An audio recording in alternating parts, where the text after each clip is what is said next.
सभी को राम राम। आज के व्लॉग में सभी का स्वागत है। वैसे ये व्लॉग है नहीं, क्योंकि मैं कुछ भी व्लॉग जैसा नहीं दिखाने वाला हूँ। फिर कुछ बोलूँगा जो मेरा मन है वही।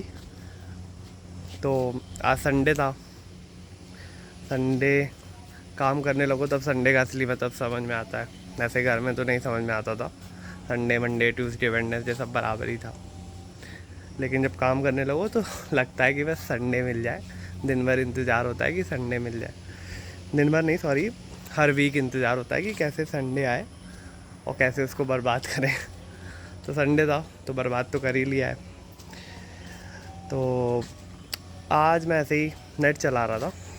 मैं नेट चला रहा था, क्या होता है, इंस्टा चला रहा था, तो मैंने देखा विनेश फोगाट ने कांग्रेस ज्वाइन कर लिया।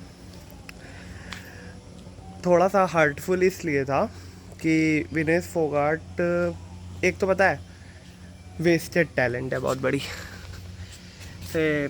क्रिकेट में बहुत सारे लोगों को बोला जाता है ना कि बहुत ज़्यादा टैलेंटेड था पर उतना नहीं कर पाया जितना उसको करना चाहिए था। For example KL Rahul. Vinesh Phogat भी कुछ वैसे ही है। विनेश फोगाट के पास जितना टैलेंट है, इसी ओलंपिक में ले लो, उसने जिसको हराया वो इंटरनेशनल सर्किट में पहले हारी ही नहीं थी वो बंदी, उसको उसने हरा दिया।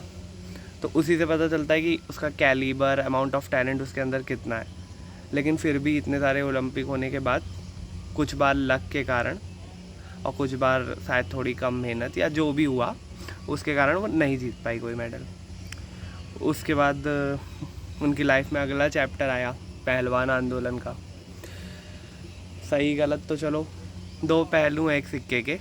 गलत थी कि सही थी वो तो भगवान ही जानता है और कोर्ट ही जानती है। उसमें ज़्यादा नहीं घुसते हैं कि वो आंदोलन सही था या गलत। पर अगर कुछ गलत था तो इंडिया में हर प्रोटेस्ट के साथ जो होता है वो गलत है। मैं बोलूँगा, बताऊँगा कैसे। किसान आंदोलन ले लो, पहलवान आंदोलन ले लो, उससे पहले अन्ना हजारे का जो आंदोलन हुआ था जिसका रिजल्ट हमारी आम आदमी पार्टी है। भारत में कोई भी आंदोलन होगा उसका एंड रिजल्ट हमेशा पॉलिटिकल निकल के आता है। और कहीं ना कहीं शायद जब कोई प्रोटेस्ट शुरू होता है ना, तो शायद एक अच्छे मोटिव के साथ शुरू होता है। जैसे मैं प्रोटेस्ट करूं, सपोज़ मैं प्रोटेस्ट करूं कि मुझे इस जगह पे, जहाँ पे मैं बैठा हूं, मुझे इस जगह पे एक पानी के लिए नल चाहिए। मैं प्रोटेस्ट अच्छी चीज़ के लिए शुरू कर रहा हूँ। मेरे पॉइंट ऑफ व्यू से वो चीज़ सही है। हो सकता है कि वो चीज़ सही नहीं हो, यहाँ पे नल की कोई ज़रूरत नहीं है, उनका पॉइंट ऑफ व्यू ये हो सकता है, लेकिन मेरा है कि मुझे ज़रूरत है। तो मेरे पॉइंट ऑफ व्यू से वो सही है। मैंने प्रोटेस्ट शुरू किया, मैंने अपने साथ कुछ लोगों को जोड़ लिया। लेकिन होता क्या है कि जैसे जैसे प्रोटेस्ट बढ़ता गया, मुझे सपोर्ट मिलता गया, मेरे पास बहुत सारे लोग हो गए।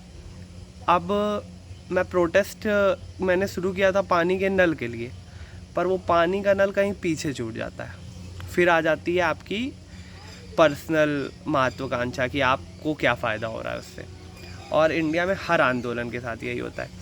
अब इससे होगा क्या कि पहलवान आंदोलन शायद एक अच्छे मोटिव के साथ शुरू हुआ था, उससे एक अच्छा रिज़ल्ट आ सकता था, पर अब वो कांग्रेस में शामिल हो गई। तो पहली बात तो जो लोग अभी तक उनके साथ सिंपैथाइज़ कर पा रहे थे, उनके साथ जुड़ पा रहे थे, वो भी अब सोचेंगे कि उन्होंने ये पॉलिटिकली स्टार्ट किया था। जबकि मैं 90% श्योर हूँ कि उन्होंने जब प्रोटेस्ट स्टार्ट किया होगा तो वो पॉलिटिकली नहीं स्टार्ट किया होगा, उसके पीछे उनका कोई पॉलिटिकल मोटिव नहीं रहा होगा। पर समय बीतता गया और वो पॉलिटिकल हो गया। जैसे अन्ना हजारे वाले आंदोलन में भी यही था। अन्ना हजारे को मैं बस एक ही बात के लिए रिस्पेक्ट करता हूँ कि बंदे ने प्रोटेस्ट किया, नहीं कर पाया वो कुछ। शायद नहीं क्यों कर पाया, कर तो उसने बहुत कुछ लिया। कांग्रेस के जाने में और बीजेपी के आने में उस आंदोलन का भी बहुत बड़ा हाथ है। लेकिन उससे जो नेता निकले, नेता उभरे, अरविंद केजरीवाल, कुमार विश्वास, इन्होंने पहले तो पार्टी बना ली मना करके। पहले तो अरविंद केजरीवाल ने बोला था कि मैं कभी पॉलिटिक्स में नहीं आऊँगा, फिर पार्टी बना ली। फिर जब शुरू में पॉलिटिक्स ज्वाइन करी तो बहुत सारे स्टंट किए, ऑटो से आए, फलाना ढिमकाना। फिर धीमे धीमे वो भी उसी में रम गए। तो अब इसका एंड रिजल्ट ये है कि आगे से इंडिया में कभी भी किसी भी अच्छे मुद्दे के लिए अगर प्रोटेस्ट होगा तो जो भी प्रोटेस्ट स्टार्ट करेगा, लोग उसके ऊपर मुझे नहीं लगता उतना बिलीव कर पाएंगे जितना उनको करना चाहिए। और यही ख़राब बात मुझे लगती है हर प्रोटेस्ट के साथ कि यार तुमने प्रोटेस्ट स्टार्ट किया, तुम फेल होते पास होते वो एक अलग चीज़ होती, लेकिन तुमने इन लोगों ने किया गया कि आने वाली पीढ़ियों के लिए किसी बात के लिए आवाज़ उठाना बहुत कठिन कर दिया।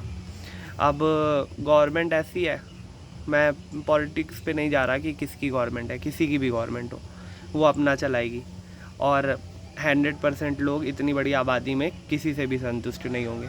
मतलब प्रोटेस्ट की ज़रूरत तो आदमी को हमेशा पड़ेगी, पर अब कोई प्रोटेस्ट कर नहीं पाएगा, करेगा तो उसके साथ लोग नहीं जुड़ेंगे। चलो कोई ना, जय श्री राम।